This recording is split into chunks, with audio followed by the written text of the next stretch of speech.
सभी को नमस्कार। स्वागत है आप सबका आपके अपने परिवार में। रूल नंबर 16 पॉकेट रॉकेट हमारी किताब का एक बहुत बेहतरीन सी किताब है। आप इसको अमेजोन फ्लिपकार्ट से ऑर्डर भी कर सकते हैं जाके। शुरुआत करेंगे मेरे भाई। और आज का जो रूल नंबर 16 हमारा है, ये हमसे क्या कहता है एक बार देखते हैं। रूल बहुत सिंपल है। कुछ नाउन्स के सिंगुलर और प्लूरल फॉर्म समान होते हैं, यानी कि सेम होते हैं, यानी कि उनमें कोई भी डिफरेंस नहीं होता है। इसीलिए इनका प्रयोग सावधानी से करना चाहिए। जैसे कि सीप है, अगर हम एक सीप की बात करेंगे तो भी हम 1 सीप लिखेंगे, और एक से ज्यादा की बात करेंगे तो भी हम 2 सीप लिखेंगे। लाइक क्या होता है, 1 बॉय लिखते हैं लेकिन 2 बॉयज लिखते हैं, 3 बॉयज लिखते हैं, 1 गर्ल लिखते हैं, 2 गर्ल्स लिखते हैं। ठीक है, 1 मार्कर लिखेंगे लेकिन 2 मार्कर्स लिखेंगे। ठीक है, 1 डॉग लिखेंगे लेकिन 2 डॉग्स लिखेंगे। लेकिन ये कुछ आपके नाउन है जो कि दोनों ही फॉर्म में ना सेम रहेंगे, सिंगुलर में भी और प्लूरल में भी। इनमें सबसे इंपॉर्टेंट आपके सीप है, डियर है, स्वाइन है, एक आपका फिश होता है। फिश यहाँ पहले ही ये लिख रखा है हमने। ठीक है, तो फिश हो गया, स्वाइन हो गया, डियर हो गया। ठीक है, ये बहुत इंपॉर्टेंट है, फिश खास करके, और डियर। डियर पे काफी क्वेश्चन पूछे गए हैं। सीरीज हो गया, सैमन हो गया, इसमें एल साइलेंट रहता है जनरली, ये एक प्रकार की मछली होती है। ठीक है, वोकेशन हो गया, इसके अलावा आपका इनिंग्स हो गया।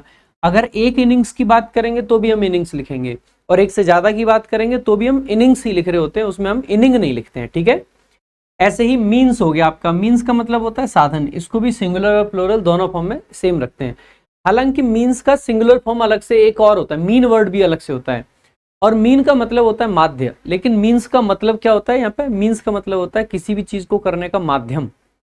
तो माध्यम के सेंस में मीन्स सिंगुलर हो या प्लूरल हो, एक मीन्स की बात करें या एक से ज्यादा की, मीन्स रहता है। लेकिन एक दूसरा वर्ड आपका होता है मीन, जो कि नाउन के फॉर्म में, जिसका मतलब होता है माध्यम। अरिथमेटिक मीन, ज्योमेट्रिक मीन, जो मैथ्स में पढ़ रहे होते हैं। ठीक है, हालांकि मीन एक एडजेक्टिव भी होता है जिसका मतलब होता है कंजूस या सेल्फिश किस्म का आदमी, और मीन वर्ब भी होती है जिसका मतलब होता है किसी चीज का मीनिंग है ना, मतलब जब हम अर्थ की पूछ रहे होते हैं। ठीक है, ऐसे ही हेडक्वार्टर्स, अगर एक ऑर्गेनाइजेशन के हम मुख्यालय की बात करेंगे तो भी हेडक्वार्टर्स बोलते हैं, और एक से ज्यादा का होगा तो भी हेडक्वार्टर्स ही बोला जाता है। सिमिलरली ये जितने भी क्राफ्ट वाले वर्ड्स होते हैं, एयरक्राफ्ट, हावरक्राफ्ट, ये। इसके अलावा एक आपका वर्ड होता है गैलोज। गैलोज सिंगुलर फॉर्म में भी गैलोज रहता है और प्लूरल फॉर्म में भी, दोनों ही फॉर्म में सेम रहता है, इसमें भी हम चेंज नहीं करते हैं। इसके अलावा आपका एक और वर्ड होता है ये बैरक्स। ठीक है, बैरक्स हो गया।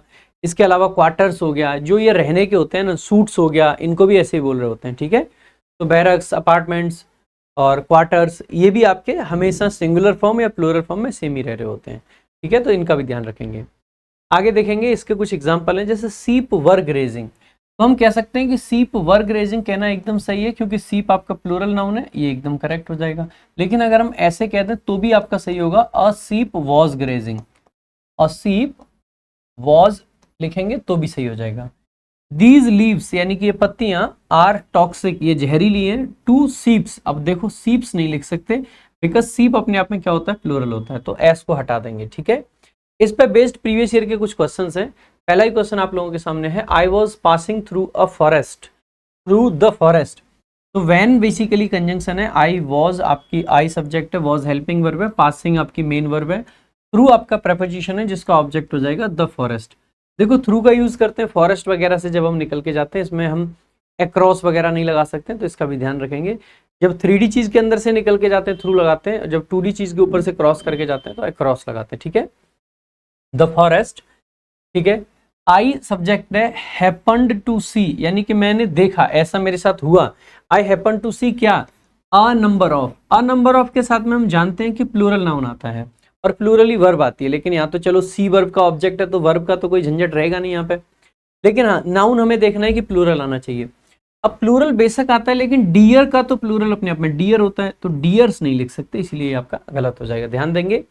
ए नंबर ऑफ के साथ में हम कभी भी आर्टिकल्स का प्रयोग भी नहीं कर सकते हैं, अ नंबर ऑफ डियर लिखेंगे, ना कि a number of the deer नहीं लिख सकते। ठीक है, तो इसका भी ध्यान रखेंगे। तो कौन से पार्ट में एरर हो जाएगा, सी पार्ट में एरर है, यही आपका करेक्ट आंसर है। आगे सीजीएल मेंस का क्वेश्चन है, ये भी भाई, the first inning of the match was very sensational. ठीक है, और यहाँ पे भी वॉज लिख लेना, इसको गलती से थोड़ा सा टाइपिंग एरर कर दिया टाइप पीपीटी बनाने में इसमें। ठीक है, वॉज वेरी सेंसेशनल। जैसे ही आप देखेंगे ना, इनिंग कुछ नहीं होता है, सिंगुलर फॉर्म हो या प्लूरल फॉर्म, हमें लिखना होता है इनिंग्स हमेशा। ठीक है, एक इनिंग की बात करें या एक से ज्यादा की, लिखना इनिंग्स ही होता है।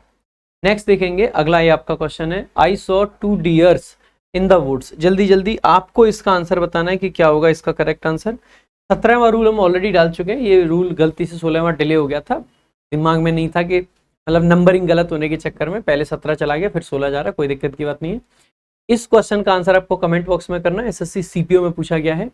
और अगर आपको वीडियोस अच्छी लग रही हैं, बढ़िया लग रहा है आपको पढ़ना, तो मेरे भाई लाइक करें, शेयर करें और चैनल को सब्सक्राइब जरूर करें। ज़्यादा से ज़्यादा लोगों तक वीडियोस को पहुंचाएं जिससे कि हमें भी थोड़ी सी मदद हो। और भाई चैनल को अभी के अभी सब्सक्राइब कर लें। Thank you so much. जय हिंद।